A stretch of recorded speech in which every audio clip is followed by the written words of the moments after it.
여러분, 여기 양파가 하나 있습니다. 된장찌개에 넣으면 딱 좋은 아주 평범한 녀석이죠. 마트에서 얼마죠? 그런데 만약 제가 여러분한테 이렇게 제안한다면 어떨까요? 선생님, 이 양파, 아니 이 알뿌리 하나 저한테 파시죠. 제가 그 대가로 서울 강남에 30평대 아파트 한 채랑 최고급 벤츠 S클래스랑 평생 먹고 살 쌀이랑 고기까지 몽땅 드리겠습니다.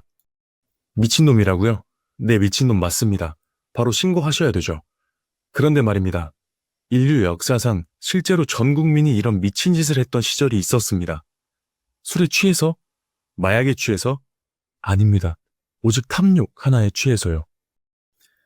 꽃 한 송이가 집 한 채 값을 넘어서고 양조장 주인이 하루아침에 재벌이 되고 멀쩡하던 귀족이 하루아침에 거지가 되어 암스테르담 문화로 뛰어들었던 사건.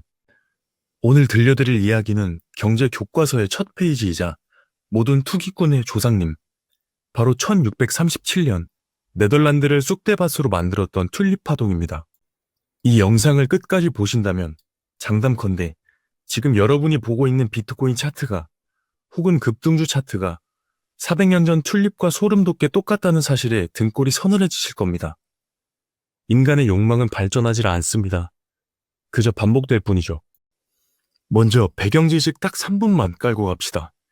17세기 네덜란드, 지금으로 치면 지구 방위대급 초강대국이었습니다. 스페인한테서 독립하고 동인도 회사를 차려서 전 세계 무역을 씹어먹었죠.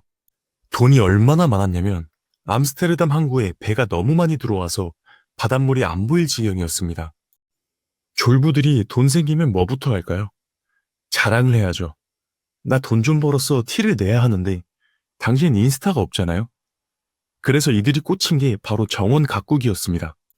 자신의 저택 앞마당에 희귀한 꽃을 심어놓고 손님들을 초대해서 이 꽃 못 보던 거네? 내가 터키에서 집 구한 거야 하면서 으스대는 게 당시의 플렉스였죠. 이때 혜성처럼 등장한 꽃이 바로 튤립입니다. 지금이야 에버랜드 가면 널린 게 튤립이지만 당시 유럽인들에게 튤립은 충격 그 자체였습니다. 원래 튤립은 오스만 제국 꽃이에요. 터번을 쓴 모양을 닮았다고 해서 튤립이죠. 이게 유럽으로 넘어왔는데 색깔이 너무 쨍하고 고상한 겁니다. 장미처럼 가시도 없고 백합처럼 너무 흔하지도 않고 순식간에 튤립은 부의 상징이 됩니다. 마치 지금의 에르메스 버킨백이나 한정판 리미티드 스니커즈 같은 존재가 된 거죠. 프랑스 귀족 부인들은 드레스에 다이아몬드 대신 튤립 생화를 꽂고 파티에 갔습니다. 그게 더 힙했으니까요. 여기까진 괜찮았습니다. 그냥 부자들의 고상한 취미 생활이었으니까요. 그런데 여기에 치명적인 변수 하나가 등장하면서 이 아름다운 꽃은 악마의 꽃으로 변하기 시작합니다. 튤립에는 아주 골 때리는 특징이 하나 있습니다. 씨앗을 심어서 꽃을 피우려면 3년에서 7년이 걸려요. 너무 오래 걸리죠. 그래서 보통은 뿌리를 심습니다. 그러면 그 다음 해에 똑같은 꽃이 핍니다. 그런데 가끔, 아주 가끔 멀쩡하던 튤립에서 돌연변이가 나옵니다. 빨간 꽃잎에 하얀 불꽃 무늬가 촥 퍼진다거나 보라색에 노란색 줄무늬가 들어가는 식으로요. 이게 너무너무 아름다운 겁니다. 마치 신이 붓으로 그린 것처럼요. 당시 사람들은 이걸 신이 내린 선물이라고 생각했습니다. 사실 현대 과학으로 밝혀진 바에 따르면 이건 모자이크 바이러스라는 병에 걸린 거였습니다. 진딧물이 옮긴 바이러스 때문에 색소가 파괴되면서 무늬가 생긴 건데 17세기 사람들이 바이러스를 알 리가 있나요? 병든 꽃을 보고 가장 아름다운 꽃이라면서 환장하기 시작한 겁니다. 이 돌연변이 튤립, 일명 브레이크가 터지면 가격이 수백 배, 수천 배로 뛰었습니다. 생각해보세요. 우리 집 마당에 심어둔 평범한 10만원짜리 튤립이 내년에 갑자기 바이러스에 걸려서 1억짜리 희귀 튤립으로 변신한다? 이거 완전 식물용 로또 아닙니까?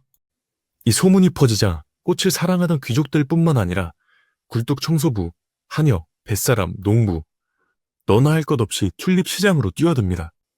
나도 한 방 터트리면 인생 역전이다. 네덜란드 전역이 거대한 도박판으로 변해가는 순간이었습니다. 자, 이제 본격적인 투기의 메커니즘을 봅시다. 원래 튤립 거래는 여름에만 가능했습니다. 꽃이 지고 뿌리를 캘 수 있을 때만 주고받을 수 있잖아요.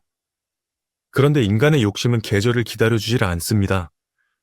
겨울에도 사고 싶고 봄에도 사고 싶은데 땅속에 박혀있는 걸 어떻게 팝니까? 여기서 인류 금융 역사상 길이 남을 발명품이 등장합니다. 바로 선물거래입니다. 상인들이 술집에 모여서 각서를 씁니다. 자, 내년 6월에 내가 캘 튤립 알뿌리 있지? 그거 너한테 100냥에 팔게. 여기서 각서.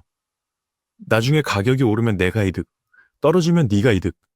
실물은 땅속에서 자고 있는데 술집에서는 종이 쪼가리만 미친 듯이 돌아다닙니다. 이걸 당시 네덜란드 사람들은 바람매매라고 불렀습니다. 실체가 없는, 허공에 떠다니는 바람을 사고 판다는 뜻이죠. 이 바람매매가 시작되자 광기에는 브레이크가 사라졌습니다. 돈이 없어도 거래를 할 수 있었거든요.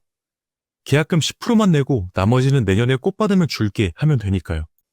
가격은 오늘 100만 원 하던 게 내일 200만 원, 모레 500만 원이 됩니다. 자고 일어나면 더블이 되어 있는데 안 사는 게 바보 아닙니까? 사람들은 집을 팔고 땅을 팔고 가축을 팔아서 그 돈으로 튤립 계약서를 샀습니다. 심지어 빚을 내서 영끌하는 사람들도 넘쳐났습니다. 당시 기록을 보면 이런 말이 나옵니다. 굴뚝 청소부가 하루아침에 귀족보다 부자가 되었다. 이 소문을 들은 외국인들까지 네덜란드로 몰려와서 그 말을 싸들고 줄을 섰습니다.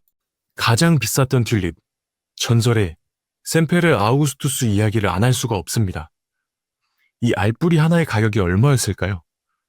당시 기록에 따르면 12,000길더까지 갔다고 합니다. 감이 안 오시죠? 당시 숙련된 목수의 1년 연봉이 약 250길더였습니다.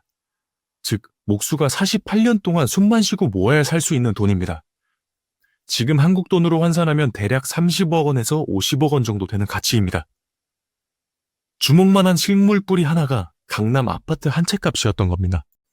실제 기록에 남아있는 거래 내역을 한번 볼까요? 어떤 사람이 희귀 튤립 뿌리 단 하나를 사기 위해서 지불한 물품 리스트입니다. 살찐 돼지 8마리, 살찐 황소 4마리, 살찐 양 12마리, 밀 24톤, 와인 2통, 맥주 4톤, 버터 2톤, 치즈 450kg, 침대, 옷장, 은잔, 그리고 배 한 척. 이 모든 걸 다 합쳐야 겨우 알뿌리 하나랑 바꿀 수 있었습니다. 이게 말이 됩니까? 제정신인가요? 하지만 당시엔 제정신이었습니다. 왜냐? 내일은 더 비싸게 팔 수 있으니까. 여기서 전해 내려오는 아주 유명하고도 웃픈 일화가 하나 있습니다. 어느 날 네덜란드 한 부유한 상인이 뱃사람에게 중요한 소식을 전해 듣고 기분이 좋아서 생선 요리를 대접했습니다. 상인이 잠시 자리를 비운 사이 뱃사람은 식탁 위에 놓인 양파 같은 걸 발견합니다. 생선이랑 같이 먹으면 맛있겠네라고 생각한 뱃사람은 주머니 칼로 그 양파를 쓱쓱 썰어서 아주 맛있게 먹어치웠습니다. 잠시 후 돌아온 상인은 기절초풍합니다. 뱃사람이 맛있게 씹어먹은 그 양파, 바로 상인이 방금 사온 수십억 원짜리 샘페르 아우구스투스 알뿌리였거든요. 뱃사람은 어떻게 됐을까요? 횡령죄로 감옥에 갔습니다. 법정에서 그는 이렇게 말했다고 합니다. 솔직히 맛은 진짜 양파보다 없었습니다. 라고. 이 일화는 당시 튤립 가격이 얼마나 실체와 동떨어져 있었는지를 보여주는 코미디 그 자체입니다. 영원할 것 같았던 파티. 하지만 모든 버블은 예고 없이 아주 사소한 계기로 터집니다. 1637년 2월 3일, 운명의 날이 밝았습니다. 네덜란드의 도시, 하를렘의 튤립 거래소. 여느 때처럼 경매가 시작됐습니다. 판매자가 외칩니다. 자, 이 튤립 1000길더. 평소라면 저요 하고 난리가 났을 텐데 그날따라 침묵이 흐릅니다.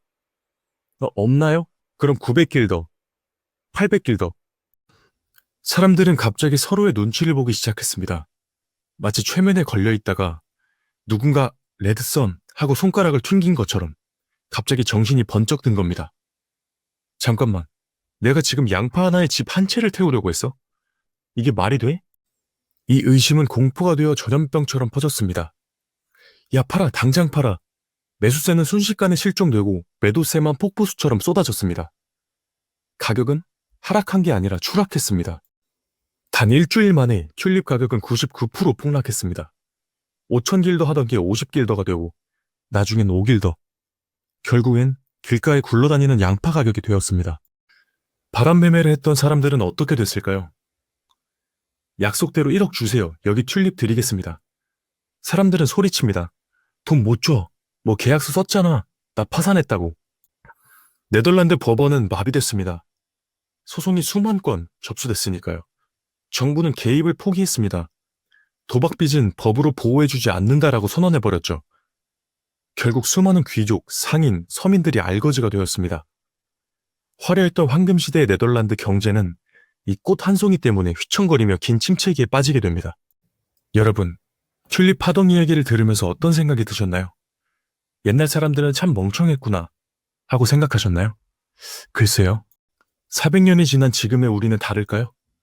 대상만 튤립에서 주식으로, 코인으로, 부동산으로 바뀌었을 뿐, 더 비싼 가격에 받아줄 사람이 있을 것이라는 믿음은 그때나 지금이나 똑같습니다. 튤립 파동이 우리에게 주는 교훈은 진짜 이것입니다. 모두가 환호하며 달려들 때, 그때가 바로 파티가 끝나가는 시간이다. 혹시 지금 여러분의 포트폴리오에도 튤립이 하나 심어져 있지는 않나요? 남들이 산다고 해서, 가격이 오르고 있다고 해서, 무지성으로 따라 산 그 무언가가 내일 아침 눈을 떴을 때 그저 평범한 양파로 변해 있을지도 모릅니다. 오늘 역사 속의 경제 이야기 재밌고 유익하셨다면 구독과 좋아요 부탁드립니다. 감사합니다.